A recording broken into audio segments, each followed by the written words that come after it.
In 2024, I went to the gym 234 times, so 64% of my evenings were spent at the gym, and this was the most I've ever been in a single year in my whole life. So this got me thinking, what made me so consistent last year? Was it motivation? Was it discipline? Or was it just getting into a good routine? Perhaps all the above were contributing factors, but none of them were the main reason. I realized it boiled down to one thing, which was surprisingly really simple, yet no one seems to talk about it, so I thought I'd make a video on it myself. It was simply tracking all my gym days on a basic handmade habit tracker. I tracked all the days I went with a simple tick and the letter R to track all the days I didn't, and pinned this to the whiteboard in my room. This way I saw it on a daily basis, and that alone was enough motivation to get me to the gym, as I just wanted to see a tick on my tracker. Even if that meant some sessions were short or not the most optimal, because the goal wasn't optimization or the perfect split routine, it was simply seeing more ticks than ours. And this is the perfect example of you are the product of your environment. If you surround yourself with unhealthy triggers, then chances are your habits will be the same. But if you deliberately design your environment with intentional positive cues,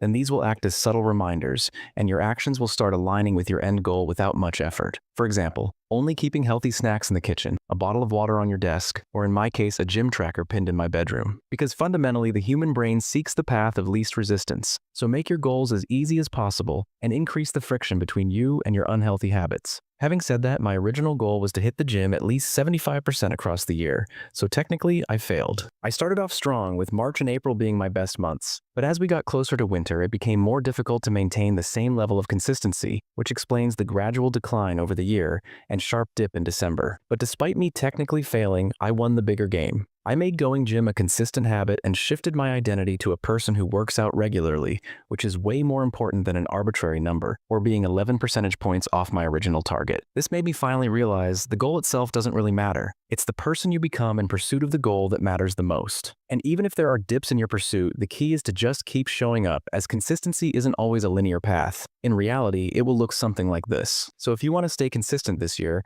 pick one thing, track it daily, and intentionally design your environment to make your actions as easy and frictionless as possible. The more action you take, the more evidence you'll gather.